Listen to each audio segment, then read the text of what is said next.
প্রিয় দর্শক, বিশাল আকৃতির এই লোহার পাত্রের মধ্যে কালো কুচকুচে কর্দমাক্ত এই জিনিসগুলো দেখে আপনাদের মনে প্রশ্ন জাগতেই পারে, এগুলো আসলে কি? এই নোংরা জিনিসগুলোকে কেনই বা এভাবে নাড়া হচ্ছে? এগুলো কি কাজে লাগে? এবং প্রথম দেখা এগুলোকে নোংরা ডাস্টবিন মনে হলেও আপনাদেরকে বলতে চাই, এগুলোর গুরুত্ব অনেক এবং পাকিস্তানের প্রতিটি ঘরে ঘরে এর ব্যবহার দেখা যায়। জামা কাপড়ের ময়লা কিংবা হাঁড়ি পাতিল আর থালা বাসনের ময়লা দূর করার জন্য এগুলো দিয়ে তৈরি করা সাবান খুবই কার্যকরী। পাকিস্তানে প্রাচীন আমল থেকেই এই পদ্ধতি ফলো করে কালো সাবান তৈরি করে আসছে, যা এখনো চলমান।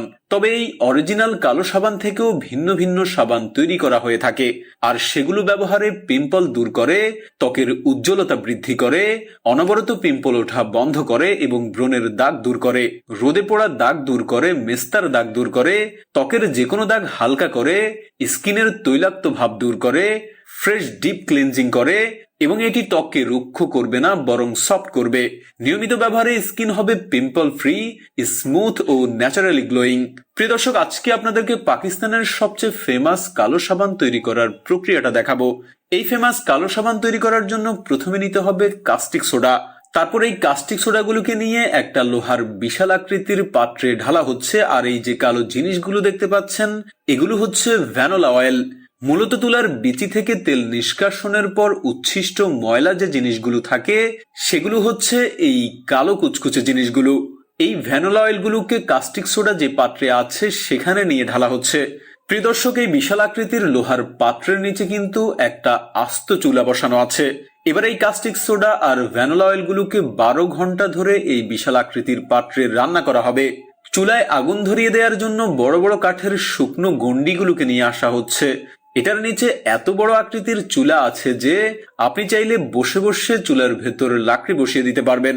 এবার লাকড়ির উপরে পুরনো জুতাগুলো দিয়ে দেয়া হচ্ছে, যেন আগুনটা খুব সহজেই ধরে এবং লম্বা সময় ধরে জ্বলতে থাকে।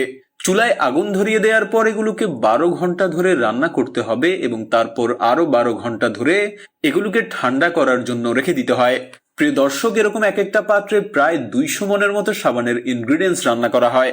মানে 8000 কেজি সাবান তৈরির ইনগ্রিডিয়েন্টস রান্না করা হয় এই এক একটি পাত্রে। আর এক এক মন সাবানের দাম পাকিস্তানি রুপিতে 5500 টাকা থেকে শুরু করে প্রায় 8000 টাকা পর্যন্ত বিক্রি হয়। কিন্তু উইন্টার আসলে সাবানের দাম কমে যায়।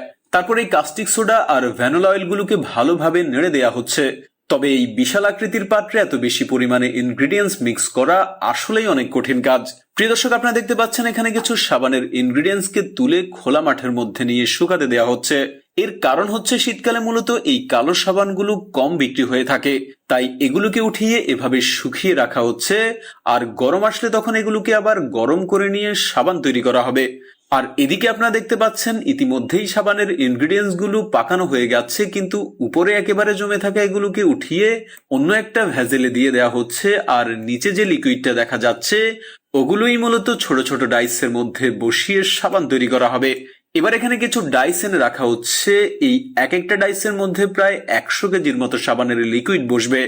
এক এক করে সবগুলো ডাইসকে সিরিয়ালে বসানোর পর এবার এই ডাইসগুলোর মধ্যে লাগিয়ে দেওয়া হচ্ছে লবণ যুক্ত করা পানি। এই লবণ যুক্ত করা পানিগুলো ডাইসের মধ্যে লাগানোর মূল কারণ হচ্ছে সাবান তৈরি হয়ে যাওয়ার পর যেন এই ডাইসগুলো থেকে খুব ইজিলি সাবানটাকে বের করে নেওয়া যায়। এবার ভ্যানিলা অয়েল আর কাস্টিক সোডা মিক্স করা এই লিকুইডটাকে নিয়ে সেই ছোট ছোট ভেজেলগুলোর মধ্যে ঢালা হচ্ছে। এক এক করে সবগুলো লিকুইডকে উঠিয়ে নিয়ে ছোট ছোট ভেজেলের মধ্যে ঢেলে দিয়ে এগুলোকে 12 ঘন্টার জন্য এভাবে রেখে দেয়া হয়। প্রিয় দর্শক, 12 ঘন্টা এগুলোকে এভাবে রেখে দেওয়ার পর এবার এগুলোকে কেটে নেওয়া হবে।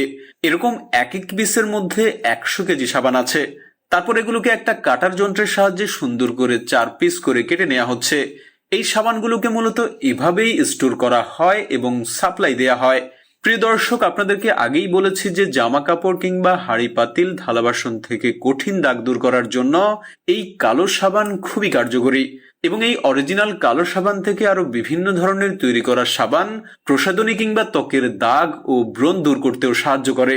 আর এই সাবান পাকিস্তানের সবচেয়ে প্রাচীন, সবচেয়ে জনপ্রিয় এবং সবচেয়ে কার্যকরী কালো সাবান।